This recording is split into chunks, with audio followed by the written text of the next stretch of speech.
It's dangerous when it's up in the air like that, isn't it? Yeah. You need me to sign anything? Yeah. You got a pen for me? Yeah, sign right down there. Hang on a second here.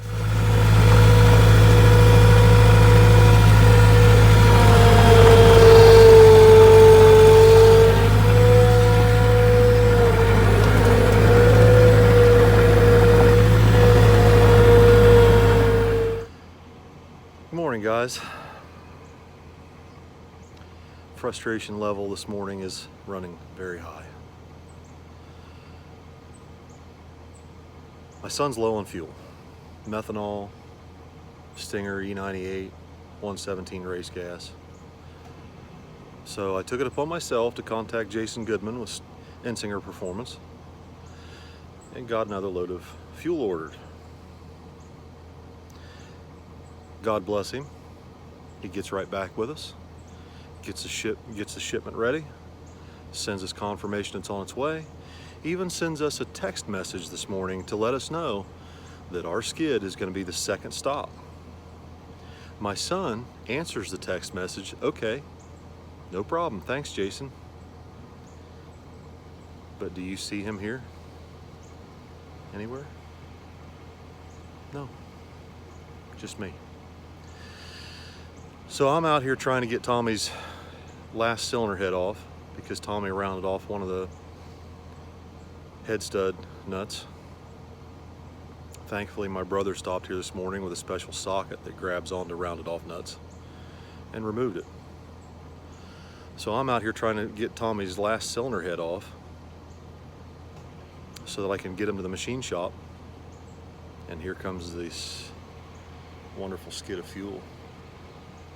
Luckily, Jason was good enough to let us know that the shipment would be here this morning, and I brought the skid loader home from the job site last night just so Billy could unload it. But he's not here. Typical. Back to work. Okay, so I've got this head ready to come off, and this head gasket seems to be leaking around number 7 cylinder, the far back one.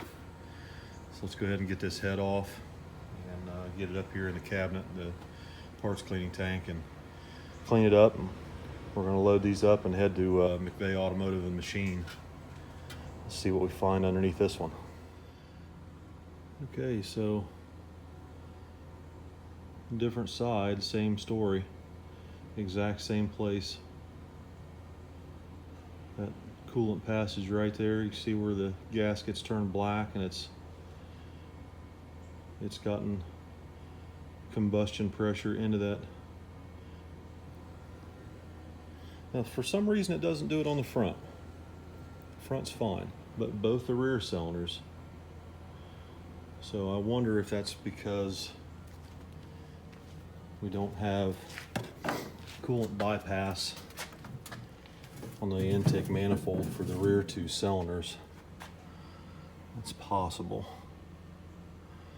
The cylinder head looks fine. I'm going to clean this head up. We're going to stick them in the Suburban, and we're going to head to Bob McVeigh. I'm going to have him just put these on the mill and lightly skin them, just clean them up so we're sure that the heads are flat. Try and get this thing back together for the weekend. All right, so off to Uncle Bob's we go. All right, so it's 10:15. This is Thursday morning. I'm on my way to the machine shop, go see Uncle Bob, see if he can get these heads put on the mill and clean them up. Finally got a hold of both my kids. One of them's phone's dead. The other one just went to bed at 8 in the morning.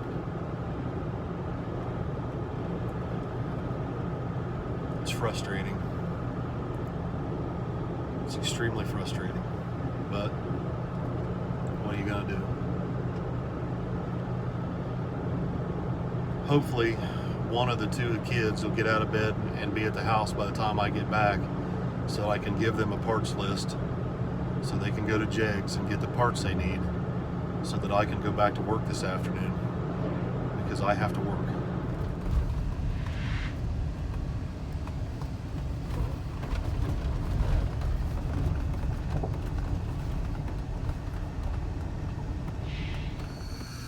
So we're here at the machine shop and we're looking at these heads. And the one thing I'm noticing on both heads, we're having the same problem on the same cylinders as the back two cylinders. And the exhaust valve is real close to where we're having trouble. I'm thinking that maybe that heat from the fact that the back two cylinders don't have a way to let that hot water get out of the head and out through the intake like Billy's does. We've got bypass kit on his. Tommy's truck does not have the bypass kit. And I think what we're doing is we're getting this head gasket warm right here, and it's doing it on both heads.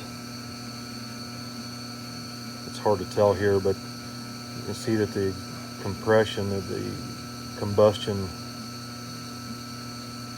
cylinder pressure has escaped the head gasket and got it into that water jacket on both heads.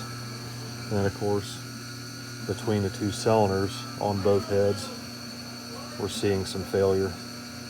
And the only thing I can contribute that to is the fact that two exhausts right next to each other, and the back of the head doesn't have a bypass for the hot water in the back of this head. That's something we're going to have to address.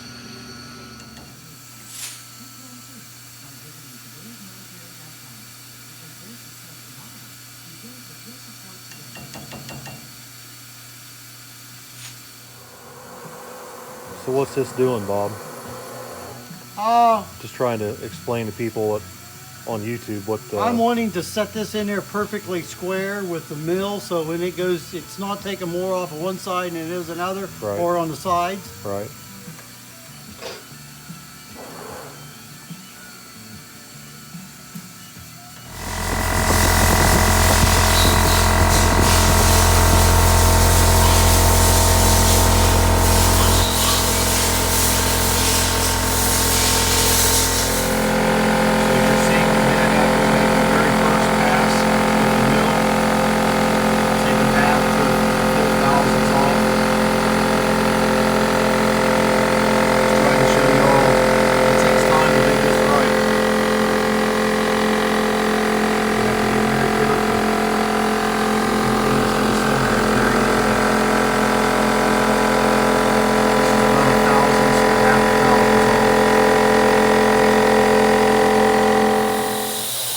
That was our first pass at a half a thousandth to a thousandth. What are we going to do now, Bob? We're going to go another thousandth.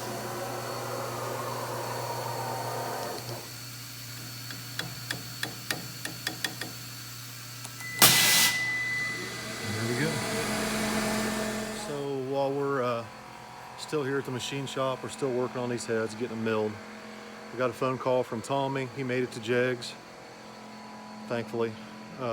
Terry McMullen at Jegs is working today. That's my dude. That's my dude. And Terry got us hooked up. He found the head gaskets we need. We're just going to put a set of, I think they're Felpro 1014s or something. We're just going to put a cheap Felpro head gasket on it for the rest of this season. Something we don't have to retorque. We want to race this weekend. We really don't have time to tear that engine back apart to retorque the heads before the weekend. Just got a lot going on. And I'll probably go ahead and back that plate back down. I think we need to address a couple of things. One, I think we need the bypass hoses on the cylinder heads to keep the heat out of the back of the heads. And I'll explain that as we put the engine back together. I know some of you may not understand what I'm talking about, so I'll explain that as we put it back together. And I also feel that we need to have bypass ports drilled into the cylinder heads between the two exhaust ports. Now, Billy uses the same heads, okay? And we haven't had this problem on his yet, but he's boosted on methanol, and it makes a lot more power than Tommy's does. We don't have that problem on Billy's, but on Tommy's, you know, you're spraying 400 to 500 horsepower worth of nitrous on it. That's a pretty good bit of nitrous for a 415 small block.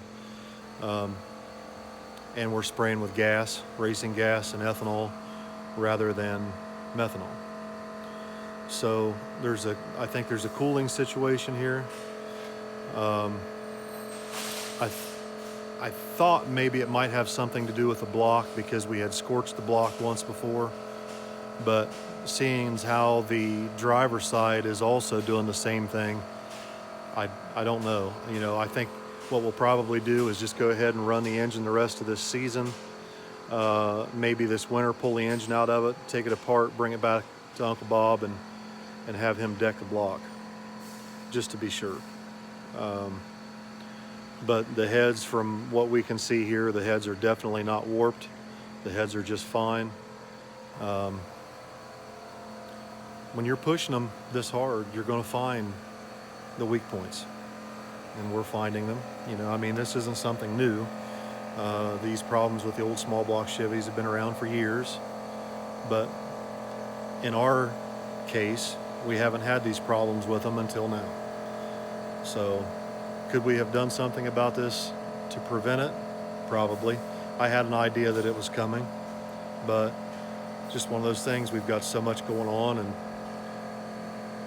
you can only do so much, you know, and until you have a problem, generally people don't do anything about it.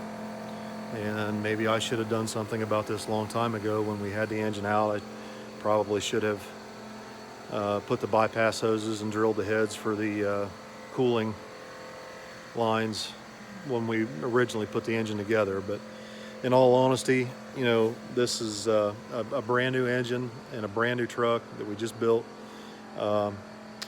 You know, wasn't really sure whether Tommy would take to it the way he did, so I didn't really take it serious. We were mostly just focused on getting the truck running, getting it out so he could race it and see if he likes it, see if he can drive it. He can definitely drive it. And you know, I figured it would probably go 560s, 550s, and it's already done that. So, you know, we're looking to maybe pick it up a little bit more, go a little faster. And you know, we're just on the edge. We're on the edge of what our parts and the way the truck is set up, we're on the edge of what it can stand. So we'll get to it. You know, we'll get this thing fixed up and get it so he can race it this weekend, and we'll address these problems probably this winter when we've got more time and a better opportunity to take care of everything, and we're not rushing to get it together for a weekend. Okay guys, I'm back to the shop. I just real quick, I wanted to explain something that I was talking about in the video here just a few minutes ago. The cylinder heads, you have a water passage in the back of the head and a water passage in the front of the head. And a small block Chevy cools the cylinder block first, and then the water moves up through the coolant holes into the cylinder head, out the cylinder head, out through these water passages up here into the intake manifold. Okay, well, the problem is on a small block Chevy, only the front passages meet up with a port in the intake manifold out to the thermostat. The back ones are blocked off. Unless you put a bypass hose, you have to do that yourself. Not one of their better ideas. But anyway, the problem with it is when the back of the head gets too hot, you tend to have problems with it getting into this cooling passage here, combustion pressure getting into that cooling passage. And you also see what we saw in the gasket where you get a little hot here between these exhaust valves. The reason that happens is because all this hot water in the back of the head has to travel all the way up to the front to get out here. So this exhaust port, this exhaust valve tends to get the head gasket hot there. You got two exhaust valves right here together, tends to get the gasket hot right there, and that's what we're seeing. So like I said earlier, we're probably going to have to put some bypass hoses on this, and perhaps even drill the cylinder head between the exhaust ports. As you can see, it's already got a boss cast into the block or into the head right there for that purpose. So that's going to be an upgrade we need to do soon before we start really throwing a whole lot of nitrous to it for an extended period of time anyway. But for right now, we're just going to get it patched up for the weekend so Tommy can race it, and hopefully we won't have any problems this weekend. I'm home, finally. Been out in the dirt all day. Tired, but the good news is Both my kids are here to help. Thank God. Thank God. Let's go check on them, see how they're doing. I know I was pretty grouchy this morning. I was more than grouchy. I was highly aggravated this morning. But that's an ongoing situation with mornings around here with the kids. They don't like to get up in the morning. And really, Billy was up all night helping Molly. It is what it is, but at least they're here now. I'm thankful for that. Let's go see what they're up to. What you doing, Mama? Giving the dogs a break. Frisbee, frisbee, frisbee. All the way. All the way. All the way, June. All the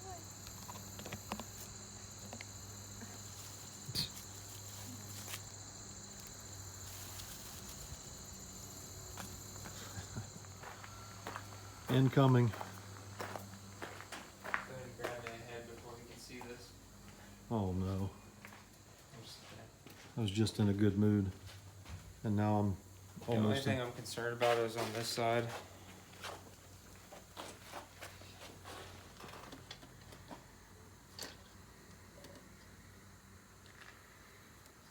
If you're concerned, I'm definitely concerned. I mean, I'm not really that concerned, but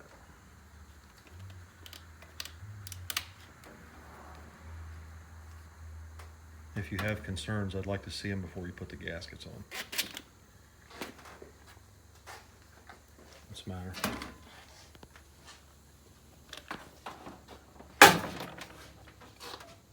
right there. Feel that with your finger. What about it? I couldn't get it out. It's just there. It's fine. It's just it's no more of a stain than any of the rest of this. You can't feel the rest of it with your fingernail.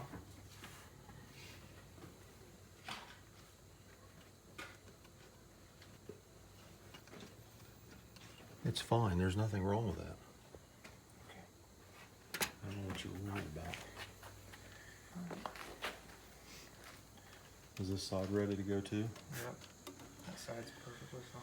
Tommy, thank you for going to Jake's for me because I couldn't make it. Thanks for taking my heads to Bob. You're welcome. Billy,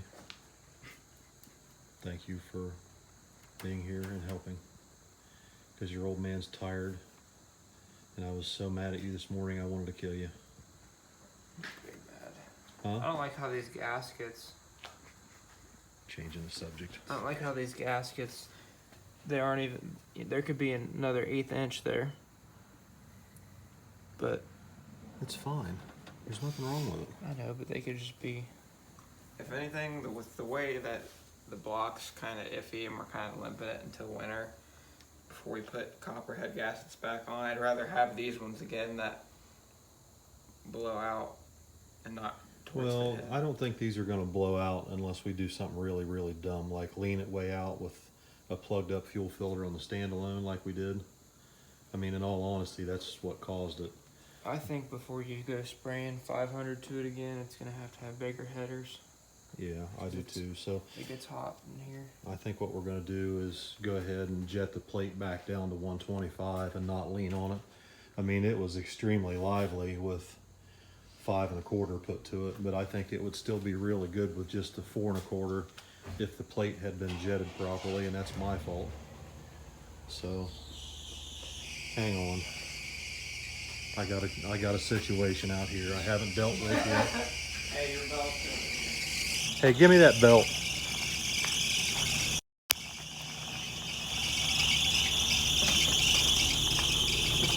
Where are you going? I'm not happy about that noise. Well, shut the damn thing off, will you, please?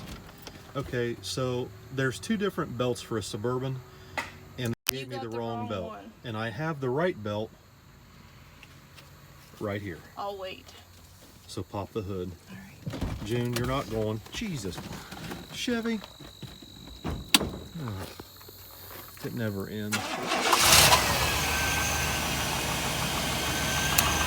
Perfect. Yes? No, it's not gonna. Come on.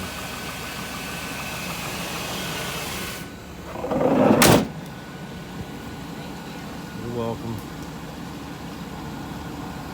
I love you. Where are you going? Oh.